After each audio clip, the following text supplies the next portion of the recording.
tarder pour votre compte Instagram, c'est votre biographie. Votre biographie, c'est en quelque sorte votre carte d'identité. Il faut ainsi qu'elle soit claire et que les internautes puissent y trouver toutes les informations qu'ils souhaitent pour venir visiter votre musée. Parce qu'avant tout, Instagram, c'est votre vitrine. Il faut qu'en étant sur votre compte Instagram, vous donniez envie aux visiteurs de venir grâce à vos photos, grâce à votre contenu.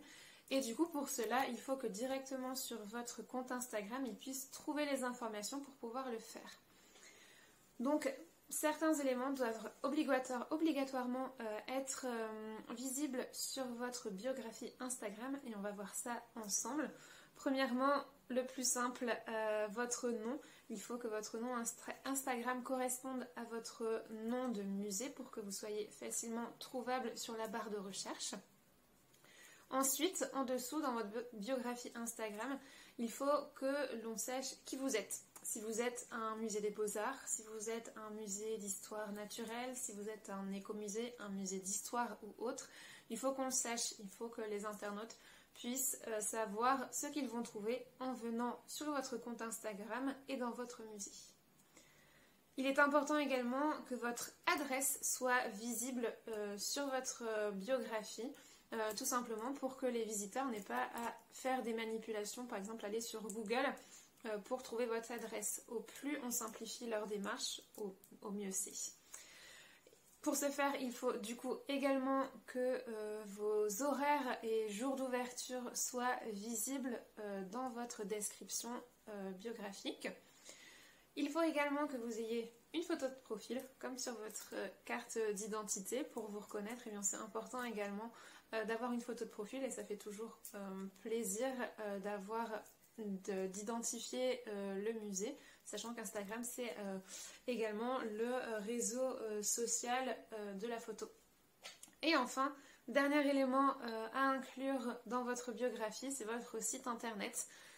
Ainsi, ça leur permet, une fois qu'ils sont sur votre compte, de simplement cliquer sur votre biographie pour avoir accès à votre site internet et avoir d'autres informations complémentaires à ce que vous fournissez sur Instagram. Voici les éléments à obligatoirement mentionner pour optimiser votre biographie. Vous pouvez remplir tout ce champ d'éléments lorsque vous cliquez dans « Modifier votre profil ». Parlons maintenant des différents contenus que vous pouvez proposer sur Instagram. Tout d'abord, le plus utilisé, le post. Alors, qu'est-ce qu'un post ? Un post, c'est entre 1 et 10 photos que vous allez pouvoir publier sur votre feed. Votre feed, c'est l'ensemble de vos photos que l'on peut retrouver sous votre profil. Pour publier votre post, comme je vous le disais, il va vous falloir entre 1 et 10 photos, une légende et des hashtags. Même si Instagram est le réseau social des photos, une photo seule, sans légende, eh bien, va laisser perplexe les internautes. Ils vont se demander à quoi elle correspond. Ce n'est pas le but. Instagram, c'est un autre outil de médiation que vous pouvez utiliser. Comme lorsque vous êtes en visite guidée et que vous faites découvrir le musée, son histoire, ses œuvres, eh bien vous explicitez à chaque fois ce que vous montrez. Et bien sur Instagram, c'est pareil. Lorsque vous montrez quelque chose, il faut l'expliciter, l'expliquer en légende. Il faut trouver le juste milieu toutefois entre une légende trop courte qui laisse sur sa fin et une légende trop longue au bout de laquelle les internautes ne vont pas aller. Il faut trouver un contenu percutant, instructif, rapide à lire. Autre contenu que vous allez pouvoir proposer sur Instagram, ce sont les réels. Les réels, ce sont des courtes vidéos qui vont durer entre 15 et 60 secondes et qui vont vous permettre de proposer un contenu un peu plus dynamique, un peu plus vivant que la photo qui peut parfois paraître figée. Il est important de ce fait de pouvoir alterner entre ces deux types de contenus, les posts et les réels. Les réels, vous avez deux options, soit de faire une vidéo d'un seul tenant, de la durée que vous souhaitez entre 15 et 60 secondes, soit de compiler plusieurs petites vidéos de quelques secondes mises bout à bout pour proposer votre réel. Plusieurs idées de réel peuvent être envisagées, par exemple un réel qui permet de visiter votre musée, un réel qui permet de montrer quelques bout de votre exposition, comme un petit teasing. Vous avez également possibilité de faire des réels sur vos œuvres avec une thématique particulière, par exemple eh bien, les œuvres impressionnistes que vous avez dans votre musée, les œuvres d'art extra-européennes. Vous pouvez faire des petites vidéos qui collectionnent vos différentes œuvres sur une thématique précise pour le proposer en réel. Autre contenu Instagram à votre disposition, les stories. Les stories sont de courtes vidéos également, environ 15 secondes, dont la durée est éphémère. Lorsque vous allez poster une story, elle ne va être présente que durant 24 heures sur votre compte Instagram. Ainsi, ce format permet un contenu un peu plus informel, un peu plus spontané, qui montre la vie qu'il peut y avoir derrière une institution. Dans la story, vous pouvez publier la vie quotidienne, les coulisses, la préparation d'un événement, d'une exposition, en fait tout ce qui peut régir la vie d'un musée, que vous n'allez pas forcément mettre en post ou en réel, eh bien vous pouvez le mettre dans vos stories. Dans vos stories, par exemple, vous pouvez également mettre tout ce qui est autour de vos événements. Si vous avez des expositions, si vous avez des conférences, si vous avez des ateliers pour les enfants, n'hésitez pas à le partager en story plutôt qu'en post ou en réel. Les posts et les réels, on est encore quand même sur quelque chose qui doit être assez esthétique, assez beau. Sur les stories, on est plutôt sur de l'informatif.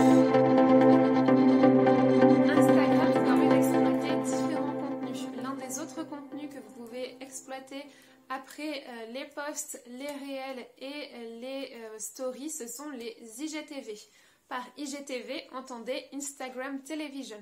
Ce sont en réalité des vidéos plus longues. Ces vidéos font obligatoirement plus d'1 minute. Donc lorsque vous produisez une vidéo qui dépasse 1 minute, eh bien le format le plus adapté est l'IGTV.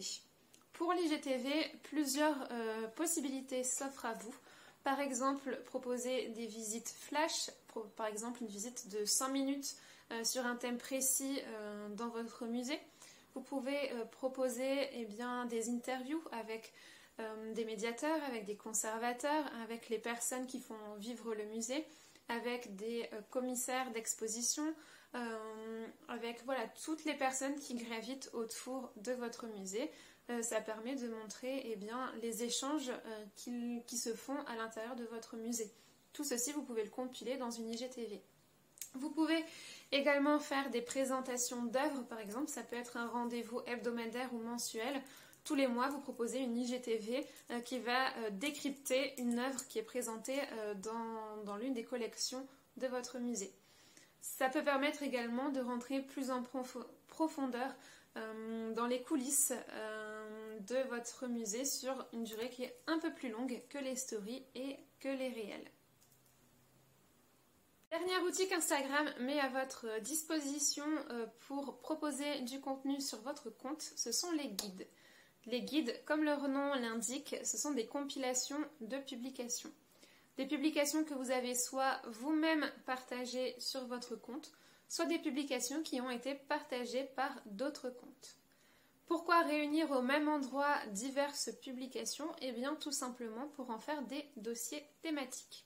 Ça va permettre aux personnes qui vous suivent, en allant sur l'onglet guide, d'avoir accès justement à ces dossiers thématiques et de piocher à leur envie ce qui les intéresse. Ainsi, vous avez plusieurs possibilités d'idées pour ces guides. Par exemple, vous allez pouvoir faire des monographies d'artistes. Vous allez pouvoir faire des collections thématiques. Par exemple, classer dans ces guides toutes les publications que vous avez partagées sur une thématique précise. Par exemple, les œuvres impressionnistes qui sont présentes dans votre musée. Vous allez pouvoir également partager dans ce guide les publications partagées par vos visiteurs, ceux qui viennent chez vous et qui partagent ensuite du contenu sur leur propre compte, eh bien vous pouvez les réunir dans ce guide Instagram. Ça va permettre eh bien, aux autres visiteurs d'avoir le regard des visiteurs eux-mêmes.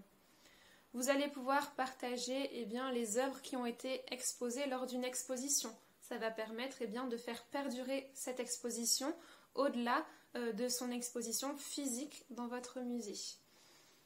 Comme vous pouvez le voir, eh bien, les musées, les guides ont plusieurs fonctions et peuvent être utilisés pour des dossiers thématiques, mais ils peuvent être utilisés également pour montrer comment continuer la visite après avoir visité votre musée. Vous pouvez par exemple partager les autres lieux qui sont autour de vous ou qui ont la même thématique que vous, et ainsi ça fait une sorte de relais, et peut-être qu'en réponse, eh bien, ces mêmes sites feront un guide en vous mentionnant à l'intérieur, et donc ça fait une publicité facile.